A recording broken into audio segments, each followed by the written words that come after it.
Hey, I'm Kevin, and today I'm going to show you how I made this game box in the KevBot workshop.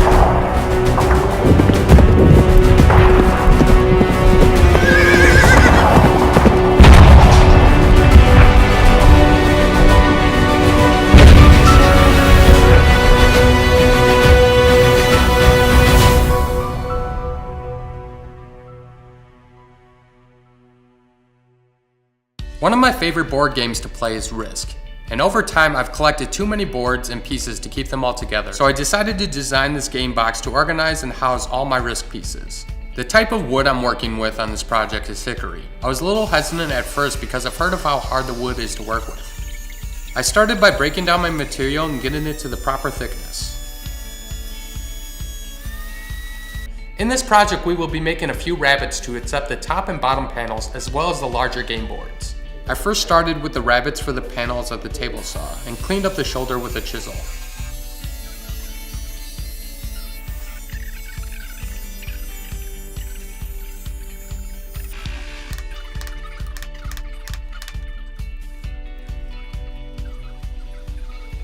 I wanted the exterior of the box to have continuous grain around 3 sides. To do this, you want to strategically cut your miters on your board. If this is the side of the board that you want the continuous grain on, you want to cut out a triangle so that you don't lose any of that continuity. I placed the long edge of the game board in the center to mark its location, and then I cut the miter at the table saw using a crosscut sled. Once you cut 45 degrees off one side, you flip the board and cut out the triangle. You can see here that removing the wedge will let the board fold up and keep the grain. I then repeated the process for the other side of the box.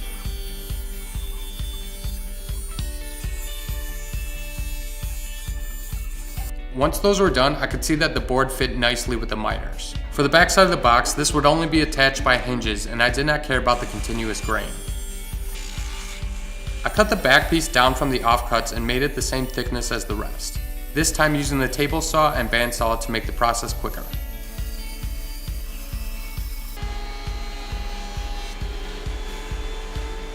Now that I have the thickness of the back panel, I can cut the sides to their final length. Normally constructing a box, I would put it all together and cut the lid off, but since there are only 3 sides, I decided to do them separately. To find out where to cut the sides, I measured the height of my boards and game pieces. I transferred this over to the sides and ripped each piece individually.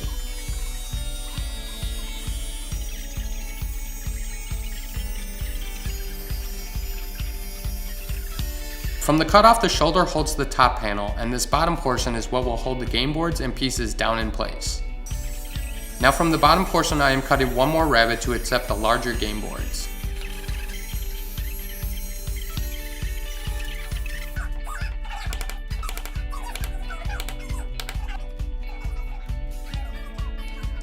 Now I can start working on the top and bottom panels. I'm using 1/2-inch hickory plywood so I don't have to worry about expansion and contraction. I tape this off before cutting it to its final dimensions so I can avoid any tear out.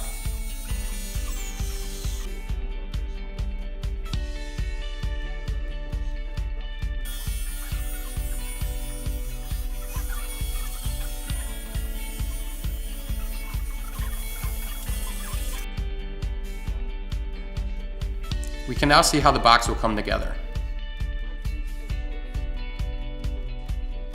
I left a little space in the back so I can add some edge banding. Besides the edge banding, I have to remove this small section here so that my back can fit in properly.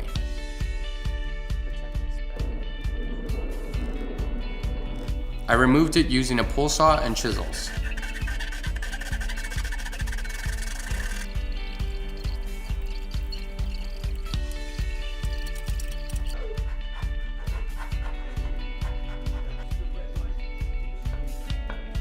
I used some of the offcuts for edge banding and glued them up using tape and band clamps.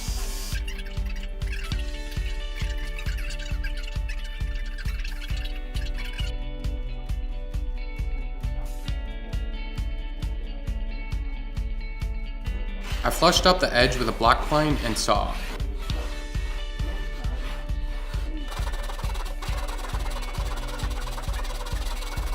Since I don't have band clamps or 4 sides to clamp up, I tried something different when it came to gluing up the miters.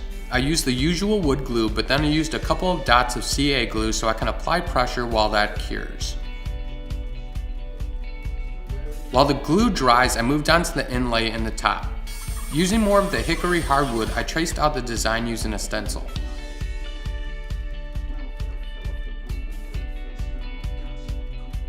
After centering the piece on the top, I scored the plywood and routed away most of the material.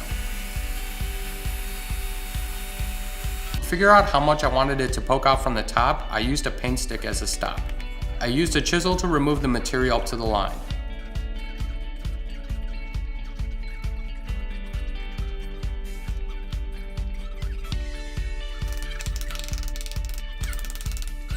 Now that the inlay is in, I can route out the letters. I again routed close to the lines and cleaned it up with a chisel.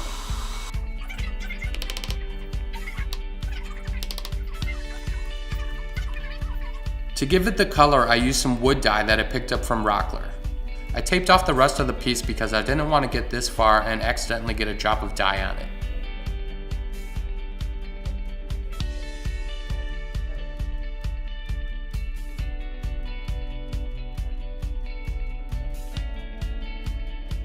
I did some sanding to remove anywhere that the dye may have bled.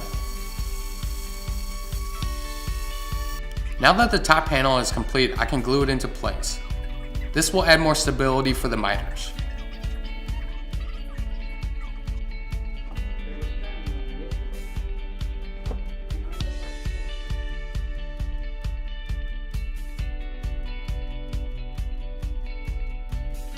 To flush the sides with the top, I started with the block plane to remove the extra material and cleaned it up with the sander. The last thing to do for the exterior is to cut the back to size and install the hardware.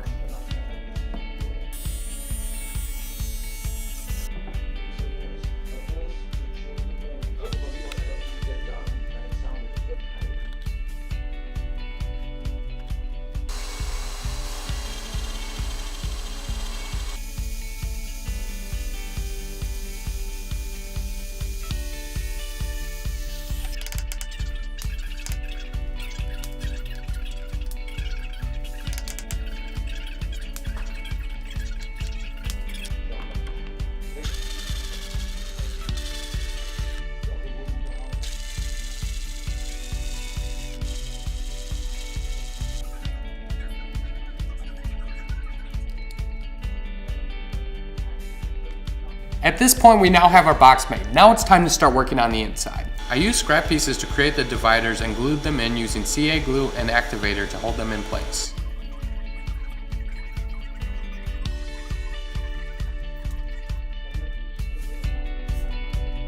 The piece next to the smaller board has a notch cut out so I can pick it up.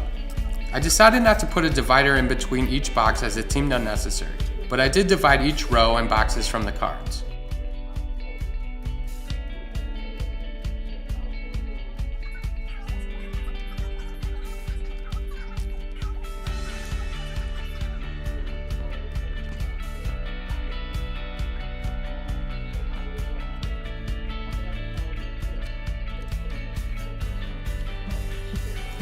Before finishing, I give the box a sanding up to 220 grit.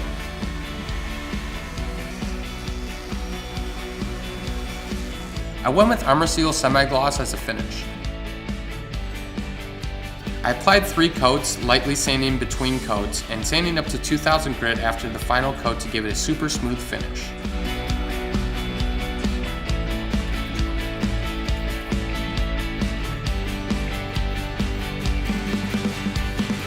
This came out better than I expected. I thought it would be a challenge working with Hickory, but it wasn't terrible. I'm really glad that I used a continuous grain. It really pulls the box together. I think something like this can be modified for any game or even multiple games.